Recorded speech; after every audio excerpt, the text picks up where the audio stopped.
প্রথম টি-20 ম্যাচে বাজিমাত ভারত দক্ষিণ আফ্রিকাকে হারালো 101 রানের মতো বিরাট বড় ব্যবধানে। জয় হো মেরা কুম্ফু পান্ডিয়া। গিল আর সূর্যকুমার যাদব ফ্লপ, তাহলে কি তারা ভাইস ক্যাপ্টেন আর ক্যাপ্টেনের কোটাতে খেলছে? নমস্কার, আমি প্রীতিশ, আপনাদের স্বাগত জানাই ক্রিকেট স্ট্র্যাটেজিতে। 5 ম্যাচের টি-20 সিরিজের প্রথম ম্যাচে বড় জয় টিম ইন্ডিয়ার।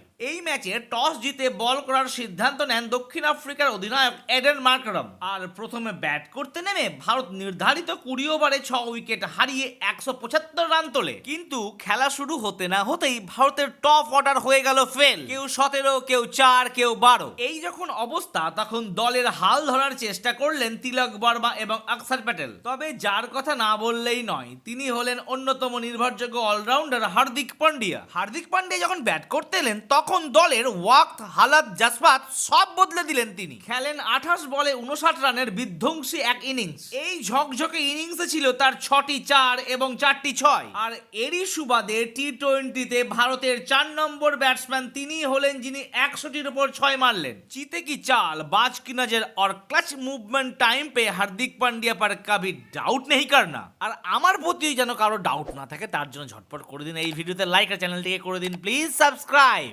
জবাবে ব্যাট করতে নেমে কার্যত তাসের ঘরের মতো ভেঙে পড়লো দক্ষিণ আফ্রিকার ব্যাটিং লাইন আপ। তারা মাত্র 12 ওভার 3 বলেই 74 রান করে অল উইকেট হয়ে যায়। হার্দিক পান্ডিয়া আর শিবম দুবে নাই একটি করে উইকেট। তবে আর্শদীপ সিং, বরুণ চক্রবর্তী, অক্ষর প্যাটেল আর জসপ্রীত বুমরা নাই 2টি করে উইকেট। আর ঠিক এরই সুবাদে জসপ্রীত বুমরা টি-20তে 100টির উইকেট হয়ে গেল। অতএব জসপ্রীত বুমরা টেস্ট, টি-20 আর ওডিআই প্রত্যেকটিতেই উইকেটের সেঞ্চুরি করলো। তাই তো জসপ্রীত বুমরা হচ্ছে আমাদের অমূল্য সম্পদ, কি তাই না বন্ধুরা?